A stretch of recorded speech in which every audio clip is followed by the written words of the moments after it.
a un spectacle de danse là-bas, il y a un peu de vent, des coqs et tout, mais bref, je pense que ça devrait aller. Dans très exactement 2 semaines, je vais courir un trail de 12 km avec 500 mètres de dénivelé positif. Et donc dans ce deuxième épisode de mes petits running vlogs, je vais t'emmener avec moi dans ma préparation pour le deuxième trail de ma vie. Sachant que le premier c'était il y a très longtemps, il y a 6 ans on va dire, et que j'ai pas mal arrêté depuis. Je sais pas si tu l'as remarqué, mais je suis pas sur Tahiti, je suis sur l'île de Wainé. On avait quelques petits jours fériés, du coup j'en ai profité avec une copine pour venir visiter, faire des petites vacances. Mais c'est pas des vacances pour l'entraînement, pas du tout. Donc je vais te faire un petit récap de mon entraînement, sachant que là j'ai donc entamé la 3e semaine d'entraînement. Pour ceux qui n'ont pas vu la vidéo précédente, ce trail il fait partie en fait d'une plus longue préparation pour mon premier semi-marathon. Et donc ça fait 3 semaines que j'ai véritablement repris les entraînements avec des séances avec différentes allures, des tempos, des fractionnés, etc. Et je cours 4 fois par semaine. Pour l'instant ça se passe super bien. Je suis allée voir l'ostéo en début de semaine, donc j'ai fait une petite pause lundi mardi, j'ai pas couru histoire que tout se remette bien. Il y a 3 ans j'avais eu une tendinite au pied droit qui m'avait beaucoup freinée et qui avait entre autres empêcher mon semi-marathon de se faire. Bon, il y avait aussi le Covid, donc dans tous les cas j'aurais pas pu le courir, mais j'avais vraiment peur de cette blessure, qu'elle revienne, surtout que j'ai commencé à la sentir dès la 2e semaine quand j'ai commencé à reprendre en intensité, alors que vraiment ça faisait 1 an que je courais et que j'avais plus du tout mal. Et en fait l'ostéo m'a dit que l'entorse que j'avais eue il y a longtemps, quand j'avais genre 12 ans, elle avait été assez vénère et qu'elle n'avait pas été remise correctement. Donc là normalement il a un peu modifié, pas tout parce que sinon il faut quand même y aller progressivement, sachant que je suis en plein entraînement. Mais normalement ça devrait m'éviter d'avoir de nouveau des douleurs et c'est vraiment chouette. Donc ma semaine d'entraînement elle a véritablement commencé mercredi, le jour où on est arrivé à Wainé. Je sais pas à ce jour si je vais publier d'abord le vlog de Wainé ou d'abord ce vlog là. En tout cas il y aura des très belles images à regarder, ça c'est certain. Donc j'ai commencé la semaine assez tranquillou parce que comme je te l'ai dit je suis allée voir l'ostéo et j'ai fait un petit run en endurance fondamentale. Je m'étais fixé 40 minutes, au final j'ai couru 50 minutes parce que je sais pas, je le sentais trop bien.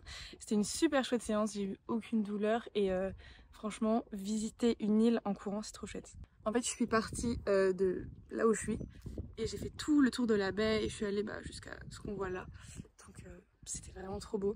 Jeudi, je n'ai pas couru parce qu'on a visité l'île toute la journée, j'étais épuisée. Et aujourd'hui, ce matin, j'ai fait une séance VMA assez intense par rapport à ce que j'ai l'habitude de faire. Je devais faire 12 fois 1 minute à VMA avec seulement 45 secondes de pause. C'était assez difficile, surtout que je l'ai fait le matin et que je cours pas le matin. Mais vu que ma course est le matin, je me dis il faut peut-être que j'habitue mon corps à courir le matin. Même si c'était pas facile, j'ai tout fait et j'en suis très fière. Et donc là, on est vendredi soir. Et donc je vais encore aller courir demain et dimanche. Normalement si tout se passe bien, une séance plutôt tempo, fractionné long et une sortie longue dimanche. J'aime pas les sorties longues. En fait c'est bizarre parce que dans ma tête une sortie longue ça me paraît beaucoup plus difficile qu'un fractionné par exemple. Alors qu'en vrai quand je suis dedans, le fractionné c'est difficile. Mais mentalement, psychologiquement, j'ai plus de mal à me dire vas-y je pars pour une sortie longue. Psychologiquement me dire que je pars courir 1h15, 1h30, ça me paraît énorme. Je suis trop fan de ces couleurs, genre vraiment incroyable. Et ça va être dans ça que je vais faire mon trail, c'est ça qui me motive encore plus. Parce que franchement, courir c'est fun, mais courir dans des beaux endroits, c'est quand même pas la même chose que courir pour courir.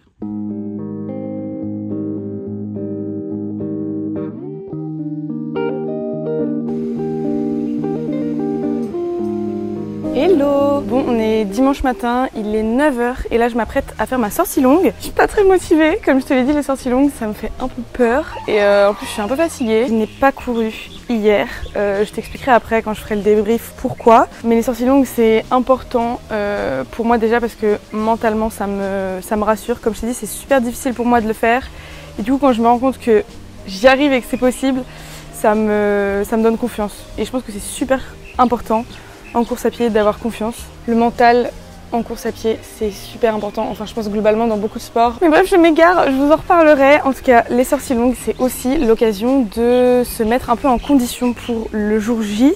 Là aujourd'hui, j'aimerais bien courir 11-12 km. 12 km c'est la distance de mon trail. Même si là, malheureusement, je vais plutôt faire de la course bitume parce que j'ai pas de sentier à proximité de chez moi qui ne soit pas des côtes à 20%. Donc je pars courir avec mon Camelbag. C'est vraiment un ancien. Mais il est tout basique, enfin c'est pratique. Une grande poche, c'est écrit 5 litres, moi ma poche fait 1 litre. Et ici sur les bretelles, je peux mettre des clés, je peux mettre mon téléphone, c'est super pratique. Donc franchement ça me va très bien. Très important pour les sorties longues parce que moi je suis super sensible aux ampoules, aux échauffements. La crème NOC, c'est vraiment la crème qui fera que tu n'as pas d'ampoule. Comme d'hab, je vais aussi prendre mon casque pour écouter de la musique et je pense que on est prêt. C'est le moment où il faut se lancer. Franchement, le plus dur, c'est les premiers kilomètres. Après, ça déroule tout seul. Mais voilà, on va y aller et je vous fais le petit débrief juste après. Bon, c'est l'heure du petit débrief post-running. Je sais pas où mettre. Il y a du soleil partout, il fait trop chaud. J'ai lissé ma frange il y a littéralement 10 minutes. Genre, regardez l'humidité dans l'air. Bon voilà, je me suis cachée du soleil comme je peux. Donc ce matin j'ai couru 11 km en un peu moins d'1h10. Donc c'était vraiment tranquille, c'est le but de l'endurance fondamentale. Honnêtement c'était assez difficile à partir du 8e kilomètre. J'étais carrément moins en forme que le début de la semaine. Et aussi je commence à vraiment m'ennuyer à courir sur du bitume tout le temps. Sachant que c'est quand même vachement plus agressif pour les articulations, les tendons que courir dans les chemins. Faut vraiment que je trouve des chemins ici. Comme je te l'ai dit hier, je n'ai pas pu faire ma séance. Normalement j'avais une séance de fractionné long. Sauf que je suis rentrée de Wainé et qu'on a mis beaucoup de temps à rentrer. Je suis arrivée, il allait faire nuit en fait. Donc le soleil se couche très tôt ici. Là les jours raccourcissent. Donc globalement il faut partir pas après 17h pour aller courir. Suivre un plan d'entraînement en course à pied, ça demande quand même une certaine organisation. Là, j'ai réussi à courir pendant mes vacances et j'en suis très fière. Mais c'est pas toujours facile, c'est pas toujours compris par les gens autour de vous. Ça, il faut s'habituer. Donc c'est pas une séance qui va tout faire rater, loin de là. Sachant que ce trail, mon seul objectif c'est de le terminer et de prendre du plaisir. Le vrai objectif c'est, encore une fois je le répète, le semi-marathon. Mais ça me permet déjà aussi de prendre une certaine routine parce que cet été j'ai un gros voyage de 3 semaines de prévu et ce sera en plein dans la préparation de mon semi-marathon. Donc forcément va falloir s'entraîner, il n'y a pas le choix. Je vais avoir des sorties longues dans un pays, dans des villes que je connais pas. Je sais pas trop encore comment je vais y arriver, mais ce sera clairement une de mes priorités. Pour le moment, je suis assez confiante pour le trail, même si j'ai vu des images des chemins dans lesquels on allait courir et je pense que le dénivelé, je vais vraiment déguster. Mais comme je me mets pas trop la pression sur le temps, ça devrait aller. C'est le début donc c'est normal, je suis super motivée, j'ai tout le temps envie de m'entraîner. Ok, je viens de me rendre compte que j'ai même pas allumé le micro donc j'espère que vous m'entendrez quand même bien. Promis, dans le prochain vlog je vais faire des efforts parce que je sais que le son c'est vraiment pas terrible dans mes vidéos. En tout cas je pense que je vais conclure cet épisode ici. C'était rapide et je vous ai peut-être pas forcément raconté grand chose, mais je vais essayer d'aborder un peu des sujets autour de la course à pied dans les prochains vlogs, comme ça ce sera un peu plus fourni en termes de contenu.